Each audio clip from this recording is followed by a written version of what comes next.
এই সংসারে যখনই কোনো সমস্যা আসে তখন আমরা আমাদের সব থেকে বড় সম্বলের কাছে আশ্রয় খুঁজি, তা হলো আমাদের বিশ্বাস। এবার প্রশ্ন হলো এটাই যে এই বিশ্বাস কার উপর করা যেতে পারে?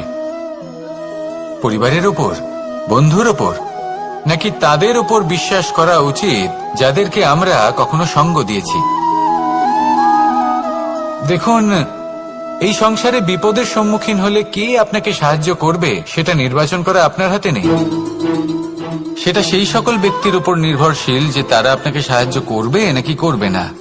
অর্থাৎ যখনই কোনো বিপদ আসে সর্বপ্রথম তার সম্মুখীন আমাদের নিজেকেই হতে হয়, আর তার জন্য প্রস্তুত থাকা প্রয়োজনীয়।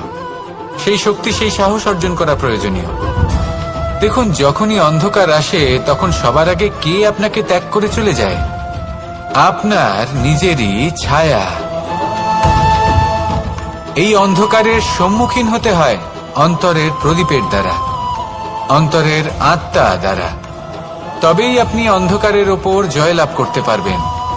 সেই জন্য যে বিপদই আসুক না কেন নিজেকে তার জন্য প্রস্তুত রাখা উচিত। সেই সাহস নিয়ে আসুন। এমন কোনো বিপদ নেই যে আপনাকে ভেঙে দিতে পারে। আসুন আমার সাথে ভালোবেসে বলুন, রাধা রাধা।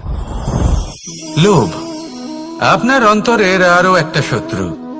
দেখতে গেলে এটা একটা শব্দ, একটা সংস্কৃত শব্দ। লব ধাতু থেকে উৎপন্ন হয়েছে। এর অর্থ কিছু লাভ করা। কিছু লাভ করা অনুচিত নয়, আরো কিছু লাভ করাও অনুচিত নয়, কিন্তু সব থেকে বেশি আমি লাভ করব, আমি আরো চাই, আরো বেশি চাই, আরো বেশি পেতে চাই, এটাই হলো লোভ।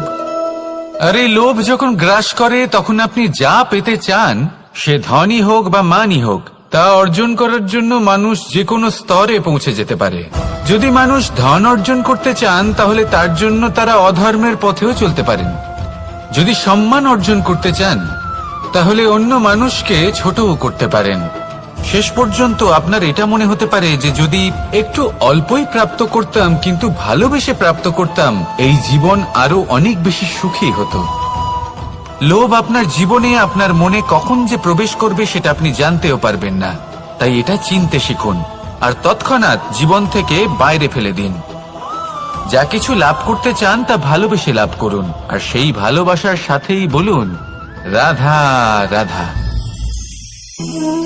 জীবনে ক্ষমা চাওয়া তাও কিছুটা সহজ, ক্ষমা করতে পারা অত্যন্ত কঠিন। ক্ষমা দুই অক্ষরের এই শব্দ হতে পারে, কিন্তু অত্যন্ত বড় এই শব্দ, অত্যন্ত গুরুত্বপূর্ণ এই শব্দ। কখনো কখনো অন্য কাউকে ক্ষমা করে দেওয়া তাও কিছুটা সহজ কাজ, কিন্তু নিজেকে ক্ষমা করতে পারা অত্যন্ত কঠিন হয়ে দাঁড়ায়। অতীতে যদি আমাদের এমন কোনো ভুল হয় যে কারণে আমরা নিজেকে ক্ষমা করতে পারি না, অনেক সময় এমন কিছু ভুল করে বসি যে বিষয় শুধু আমরাই জানি, কিন্তু আমরা নিজেকে ক্ষমাই করতে পারি না, আর আমাদের বিকাশ সেখানে স্তব্ধ হয়ে যায়। কারণ যদি আপনি ক্ষমা করতে না শেখেন, নিজেকে ক্ষমা যদি না করতে পারেন, তাহলে তা আপনার জীবনের সব থেকে বড় বাধা হয়ে দাঁড়াবে। সেই জন্য জীবনে অবশ্যই শিখুন যে কিভাবে নিজেকে ক্ষমা করতে হয়, আর শিখুন যে আগের করা ভুল আবার কি করে না করা যেতে পারে। এই মন হালকা হবে আর প্রসন্ন হয়ে বলবে, রাধা রাধা। ধন, সম্পদ, ঐশ্বর্য, মানুষ হয় নিজের সৌভাগ্যের দ্বারা এগুলো লাভ করে থাকেন বা কর্মের দ্বারা। সৌভাগ্য আসলে কি? গ্রহের দশা যা প্রত্যেক মুহূর্তে বদলাতে থাকে। কর্মের মাধ্যমে যখন আপনি ধন অর্জন করেন তখন সেই ধন আপনার আগামী প্রজন্ম লাভ করে। সেটা হয় সে ভোগ করে বা তার জন্য তার ভোগান্তি হয়, আর এটা নির্ভর করছে আপনার কর্মের ওপরে। কি কর্ম করেছেন আপনি সেই ধনকে লাভ করার জন্য? যদি আপনি সৎ পথে চলেন, নিষ্ঠা ভরে আপনি কর্ম করে থাকেন এবং তার ফলে আপনি ধন অর্জন করে থাকেন, তাহলে আপনার আগামী প্রজন্ম সেটা ভোগ করবে, সেটা প্রয়োগ করবে নিজের বিকাশের জন্য। কিন্তু যদি আপনি কুকর্ম করে থাকেন, কোন রকম ছলনা করে থাকেন এই ধন লাভ করার জন্য, তাহলে 100% আপনার আগামী প্রজন্মকে এর জন্য ভুগতেই হবে। তাহলে আপনি কি চাইবেন? যে আপনার আগামী প্রজন্ম সুখ ভোগ করবে নাকি আপনার কুকর্মের পরিণাম ভোগ করবে? নির্বাচন আপনারই। আসুন আমার সাথে ভালোবেসে বলুন, রাধা রাধা রাধা। মানুষ সবসময় চায় যে তার জীবনে যেন কখনো কোনো সমস্যাই না আসে। সে চায় তার জীবন যেন শুধুমাত্র শান্তি এবং সুখের দ্বারা পূর্ণ থাকে। কিন্তু এই চাহিদা অনুচিত কিছু নয়। আমরা সবাই এটাই চাই যে জীবনে সুখ থাক, শান্তি থাক। কিন্তু এই কথা সবসময় মনে রাখবেন, যে সূর্য উদিত হন সংসারকে প্রকাশমান করেন, দুপুরবেলায় সংসারকে রৌদ্র প্রদান করেন, সন্ধেবেলায় তাকেও অস্ত যেতে হয়। এবার আমাদের জীবন চক্র কিছুটা এরকমই। কোনো কিছুই চিরকাল একরকম থাকে না। কখনো এই নদীকে দেখুন যা বয়ে চলেছে। এই নদী যা বয়ে চলেছে তার পথেও অনেক বিপদ আসে। বড় বড় পাথরের সম্মুখীন হয়ে তাকেও সামনে এগিয়ে যেতে হয়। একটি পুকুর যা চারদিক থেকে ঘেরা, তার জীবনে কিন্তু কোনো সমস্যা নেই। কিন্তু এই সংসারে পুকুরের পুজো করা হয় না, পুজো করা হয় নদীকে। মনে রাখবেন, সমস্যার ঊর্ধ্বে তিনি উঠতে পারেন যিনি সমাধি লাভ করেছেন, যিনি এই সংসারেই নেই। যিনি এই সংসারে আছেন এবং জীবিত আছেন, তার জীবনের সমস্যা হলো শ্বাসবায়ুর মতোই গুরুত্বপূর্ণ। আসুন আমার সাথে ভালোবেসে বলুন, রাধা রাধা। আজ আমি আপনাকে একটা ছোট্ট কাহিনী শোনাবো। একবার আমি, রাধা আর দাদা, আমরা তিনজনে মিলে লুকিয়ে একটা উপবনে গেলাম আম পেড়ে খেতে।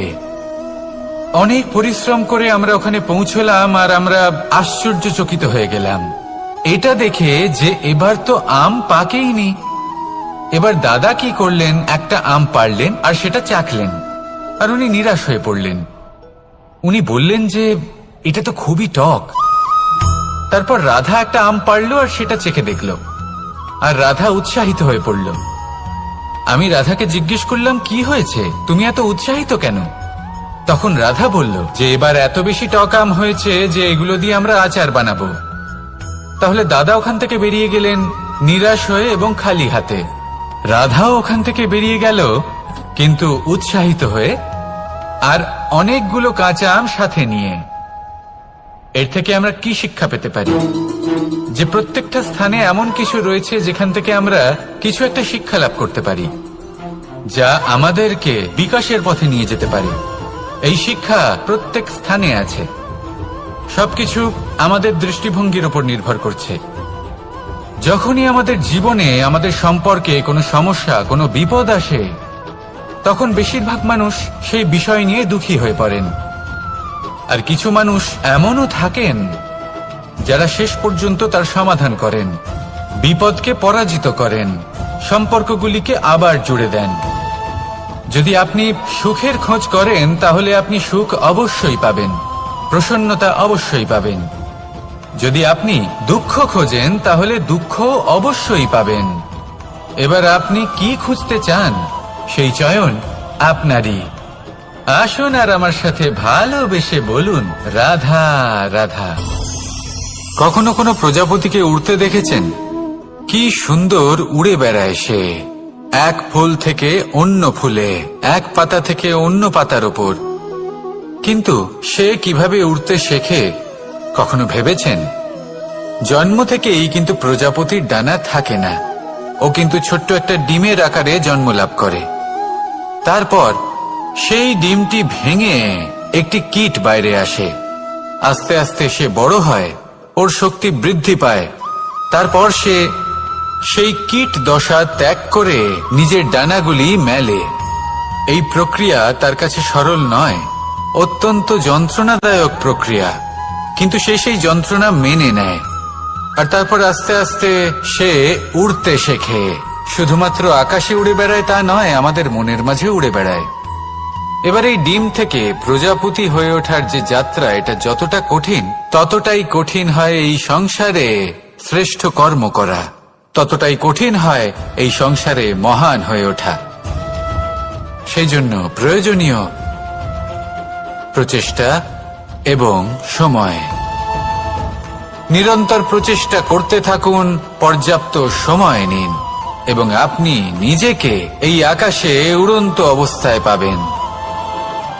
আসুন আমার সাথে ভালোবেসে বলুন, রাধা রাধা, রাধা রাধা। আপনারা হয়তো ভাবছেন কি আশ্চর্য ব্যাপার, প্রত্যেকবার আমি কথা শেষ হওয়ার পরে রাধা রাধা বলি। এইবার আমি আগেই বলে দিলাম। কারণটা কি? কারণ হলো অত্যন্ত বিশেষ। প্রত্যেকবার কথা সমাপ্ত হবার পরে আপনাদের সবার মধ্যে ভালোবাসা বিতরণ করতে চাই, তাই রাধা রাধা বলি।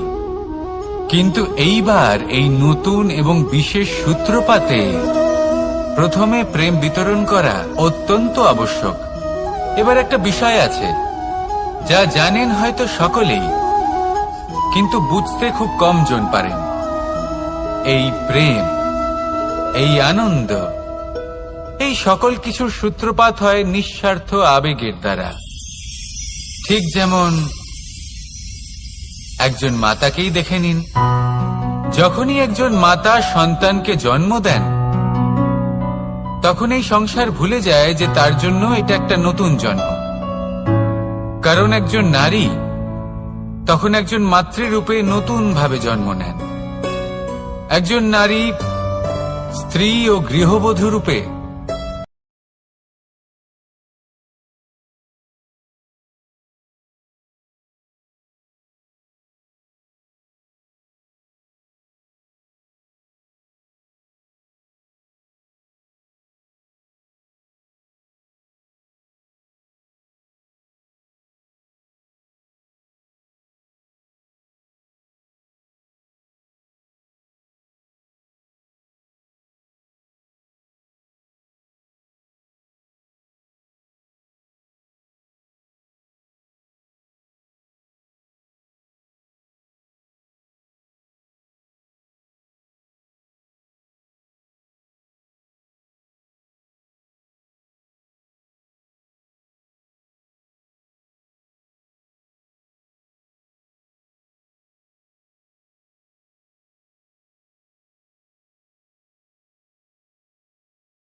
আমাদের ভিডিওগুলি যদি আপনাদের ভালো লেগে থাকে তাহলে লাইক কমেন্ট শেয়ার করতে ভুলবেন না এবং আরও নতুন নতুন ভিডিও পেতে চ্যানেলটি সাবস্ক্রাইব করে পাশে থাকা বেলাইকনটি অন করে রাখুন। ধন্যবাদ।